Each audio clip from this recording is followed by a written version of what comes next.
ஆத்மனக்கம் ஜெய் மகிஷவாராகி. இன்று நாம் பார்க்கிறப்பது ஆஷாட நவராத்திரி. ஆஷாடம் என்றால் கஷ்டங்கள், துன்பங்கள், பீடைகள் என்று சொல்வார்கள். இந்த பீடை விளக்கக்கூடிய நவராத்திரி ஆஷாட நவராத்திரி என்று சொல்லப்படுகிறது. இது வட மாநிலங்களிலே குப்த நவராத்திரி என்றும் சொல்லப்படுகிறது. அதாவது பார்த்தீங்கன்னா சிவனுக்குரியது ஒரு ராத்திரி. அது பார்த்தீங்கன்னா மார்கழி மாதம், அது மாசி மாதம் அமாவாசைக்கு முந்த நாள் ராத்திரி சிவராத்திரி. அம்பாள் வாராகிக்கு உரிய ராத்திரி இந்த நவராத்திரி ஆஷாட நவராத்திரி என்று சொல்லப்படுகிறது.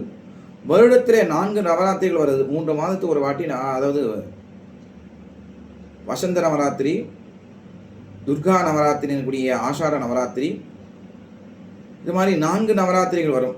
ஆனால் அம்பாள் வாராய்க்கு பிரத்தியான, அதாவது வாராய்க்கு மட்டும் கிடையாது, சப்த மாதங்களுக்கு பிரத்தியான நவராத்திரியே இந்த ஆஷாட நவராத்திரி என்று சொல்லப்படுது.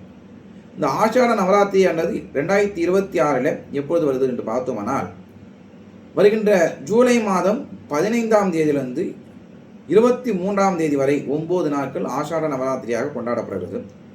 இந்த ஆஷாட நவராத்திரி என்பது ஆனி மாதம் அமாவாசைக்கு மறுநாளிலிருந்து கொண்டாடப்படுகிறது. அப்போ அந்த ஆஷாட நவராத்திரிகளில் வழிபாடு செய்யும் போது அன்னை வாராகியுடைய பரிபூரண அருளை பெறலாம் என்பதில் எந்த ஒரு சந்தேகமில்லை. அதிலும் ஆஷாட நவராத்திரி காலத்திலே பஞ்சமி மற்றும் அஷ்டமி நாட்கள் வழிபாடு செய்தாலே அந்த 9 நாட்கள் வழிபாடு செய்த பலனானது கிடைக்கும், எந்த ஒரு சந்தேகமில்லை. அதே ஒரு ஆஷாட நவராத்திரி காலத்திலே அம்பாளுடைய புகைப்படமோ அல்லது கலசமோ அல்லது சிலையோ வைத்து வழிபாடு, அவருடைய சக்திக்கு ஏற்ப வழிபாடு செய்வது விசேஷமானது.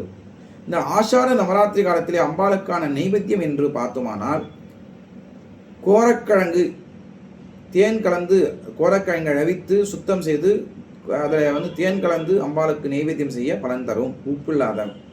அதே மாதிரி சக்கரவள்ளிக்கிழங்கு, மரவள்ளிக்கிழங்கு, பூமியிலே விளைக்கக்கூடிய கிழங்குகளை வைத்து வழிபாடு செய்யும் போது நல்ல பலனை கிடைக்கும்.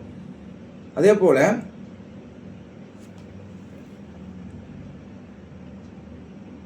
பூமியில விளையக்கூடிய கிழங்குகளை வைத்து வழிபாடு செய்யும் போது நல்ல பலன் கிடைக்கும்.